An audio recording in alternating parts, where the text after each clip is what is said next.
Hello guys! Welcome to our channel mister and Mrs Allu. ఇంకో 2 రోజుల్లోనే నవరాత్రులు స్టార్ట్ అయిపోతున్నాయి. దసరా కూడా వచ్చేస్తుంది. చాలామంది విజయవాడ కనకదుర్గ అమ్మవారి సంబరాలు చూడడానికైతే వెళ్దామని plan చేసుకుంటుంటారు.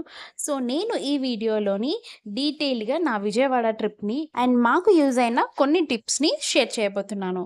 So, let's get started. మేము వైజాగ్ నుండి మార్నింగ్ 5:00కి ఉదయ్ ఎక్స్‌ప్రెస్‌లోనైతే స్టార్ట్ అయిపోయాము. ఆల్మోస్ట్ గోదావరి వచ్చేసాము. అంటే రాజమండ్రి.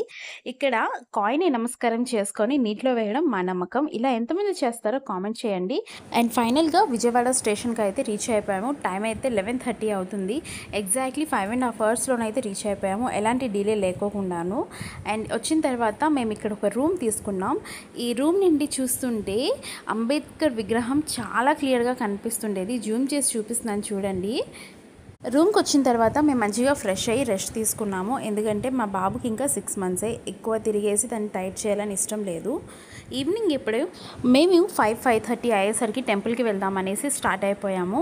ఇంకా మేము ఇక్కడ ప్రతి ఆటోని కూడాను ఓలా లేకపోతే ర్యాపిడోలోనే బుక్ చేసుకునేవాళ్ళం. ఎందుకు అంటే బయటన నార్మల్గా బుక్ చేసుకొని వెళ్తాము అంటే చాలా ఎక్కువ కాస్ట్ చెప్తున్నారు. అండ్ బార్గెన్ చేయడానికి కూడాను మంచి బార్గెనింగ్ స్కిల్స్ కూడా ఉండాలి. మనకి ఎందుకు తలనొప్పి అనేసి ఆన్లైన్లో బుక్ చేసుకొని వెళ్ళిపోతుండేవాళ్ళం.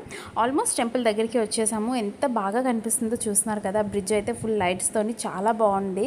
బ్యూటిఫుల్గా అనిపించింది అండ్ పీస్ఫుల్గా కూడా అనిపించింది. మార్నింగ్ టైమ్స్ కన్నా కూడాను ఈవినింగ్ టైమ్స్ వస్తే ఇక్కడ లోకల్ వాళ్ళే ఉంటున్నారు. బయటి ఊర్ల నుండి వచ్చిన డివోటీస్ చాలా తక్కువ ఉండడం వల్ల క్రౌడ్ కూడా తక్కువ ఉండేసి చాలా పీస్ఫుల్గా దర్శనం కూడా అవుతుంది. ఆల్మోస్ట్ టెంపుల్ దగ్గరికి వచ్చేసాం కదా. ఈ ఫ్లైఓవర్ కింద ఆటో స్టాండ్లోనే ఆటో ఆపేశారు. అక్కడ నేను నడుచుకుంటూ వెళ్ళాలి. మన ఆటో దిగిన దగ్గర నుండి మనకి ఇంకా కొబ్బరికాయలు, అరటిపళ్ళు, ఇంకా చీర, పసుపు, కుంకుమ, పువ్వులు ఇవన్నీ అమ్ముతుంటారు. మీకు నచ్చితే తీసుకోవచ్చు. 100 అని చెప్తుంటారు. ఇంకా బార్గెన్ చేస్తే 90-80 రూపీస్కి కూడా ఇచ్చేస్తున్నారు చీరతో కలిపేసి. నాకు తెలియక నేను 100 రూపీస్కి ఇక్కడ తీసుకున్నాను. లోపలికి వెళ్ళిన తర్వాత ఇంకా ప్రైస్ తగ్గింది. తక్కువకి ఇస్తామని చెప్పారు. ఇక్కడ గుడి చుట్టూ ఏవో కన్స్ట్రక్షన్ వర్క్స్ కూడా అవుతున్నాయి. అండ్ ఇక్కడ నుండి మనకి లోపలికి నడుచుకుంటూ వెళ్తే 2 మార్గాలు అయితే ఉంటాయి గుడి లోపలికి వెళ్ళడానికి. ఒకటి మెట్ల మార్గం, ఇంకొకటి లిఫ్ట్ నుండి అయితే వెళ్ళిపోవచ్చు. మేము లిఫ్టే ప్రిఫర్ చేసాము.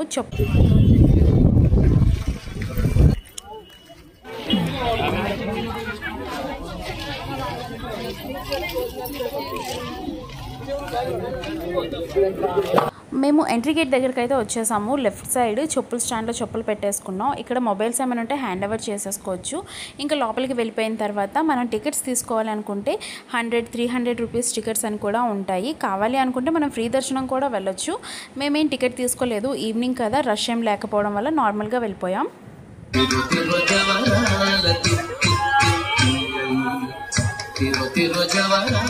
అమ్మవారి తులాభారం వేసిన ప్లేస్. ఇక్కడ చాలామంది మొక్కుకొని తులాభారం వేస్తుంటారు. మా దర్శనం 7:00 లోపలే అయిపోయింది. చాలా పీస్ఫుల్గా అయింది. 7 తర్వాత అయితే క్రౌడ్ పెరిగింది. సో ఎవరైనా వెళ్తే కొంచెం 7 లోపల దర్శనం చేసుకోవడానికి ప్రయత్నించండి. మేము యాక్చువల్గా ఆషాఢ మాసంలో వెళ్ళాము. అమ్మవారికి అయితే ఎంత బాగా తయారు చేసి అందరూ సారి తీసుకొని వచ్చారు. నేనైతే ఫస్ట్ టైం చూడడం. నాకు ఇంతవరకు తెలియదు కూడాను అమ్మవారికి ఇలా సారి పెడతారు అని. చాలామంది చాలా గ్రూప్స్గా వచ్చారు. దట్టు మేము వెళ్ళింది దశమి ఏకాదశి రోజు. మాకు తెలియకుండానే చాలా మంచి రోజుల్లో మేము వెళ్ళాము. గర్భగుడిలో అమ్మవారిని దర్శనం చేసుకున్న తర్వాత అమ్మవారికి ఆపోజిట్లోనే ఆంజనేయ స్వామి ఉంటారు. ఆ వెనకాతల అపరాజిత దేవి కూడా ఉంటారు. తప్పకుండా అమ్మవారిని మనస్ఫూర్తిగా నమస్కారం చేసుకోండి. గుళ్ళో నైట్ టైం కూడా అన్నదానం చేస్తున్నారు. మేము అనౌన్స్మెంట్ వినేసి వెళ్ళాము. ఇక్కడ 800 మెంబర్స్ వరకు నైట్ టైం చేస్తుంటారంట. నైట్ 8:30 to 9 వరకు ఉండేది. మేము కంప్లీట్ చేసేసుకొని రూమ్కి అయితే వెళ్ళిపోతున్నాం. And this is next day morning అయితే మేము మొఘల్ రాజపురం అయితే స్టార్ట్ అయిపోయాము. అక్కడ దనకొండ అమ్మవారిని దర్శనం చేసుకుందామని. ఈ అమ్మవారు చాలా పవర్ఫుల్. ఈవిడ కూడాను దుర్గమ్మే. భూమి మీద ఫస్ట్ టైం అడుగు పెట్టిన ప్లేస్ అంట ఇది, దుర్గాదేవి. సో దీన్ని ఇలాగ దనకొండ అమ్మవారి టెంపుల్ అనేసి అంటారు. ఇది కూడా కొండపైనే ఉంది. అండ్ ఈ కొండపైకి ఎక్కుతునేటప్పుడు మనకి సగం వరకు ఇల్లులే ఉంటాయి. ఇళ్ళ మధ్య నుండి మెట్ల పై నుండి అలా వెళ్ళాలి. సగంకి వచ్చిన తర్వాత నేను చూపిస్తున్నాను కదా, చూడండి ఎలా ఉందో. ఇల్లు మధ్య నుండి వెళ్తుండాలి. అలా వెళ్ళిన తర్వాత ఆల్మోస్ట్ మనం వినాయకుడి టెంపుల్ వరకు అయితే రీచ్ అయిపోతాం. వినాయకుడి టెంపుల్కి రీచ్ అయినట్టయితే ఇక్కడ నుండి ఇల్లు అయితే కంప్లీట్ అయిపోతాయి. ఇక్కడ నుండి ఓన్లీ కొండ మాత్రమే ఉంటుంది. కొంచెం ఎక్కడానికి కష్టంగానే ఉంటుంది. బట్ స్టామినా తెచ్చుకొని వెళ్ళాలి, చూడాలి అని అనుకుంటే మాత్రం చాలా బాగుంటుంది. ప్రశాంతంగా అనిపించింది. వెళ్ళి ఒక పాజిటివ్ వైబ్స్, కొంచెం మనకి అంటే ఒక పవర్ మన వెనకట్ల ఏదో ఉన్నట్టు అనిపించింది. ఇక్కడ అమ్మవారు అయితే చాలా నిదర్శనం అంట. పిల్లలు లేని వాళ్ళు, లేదంటే బాగా ఇబ్బందుల్లో ఉన్న వాళ్ళు ఇక్కడికి వచ్చి మొక్కుకొని వెళ్ళిన ఒక 2-3 మంత్స్లోని వాళ్ళకి వాళ్ళ కష్టాల నిండైనా వాళ్ళు అనుకున్న కోరిక మళ్ళీ వచ్చి అమ్మవారికి మొక్కు తీర్చుకుని చాలా స్టోరీస్ విన్నాను.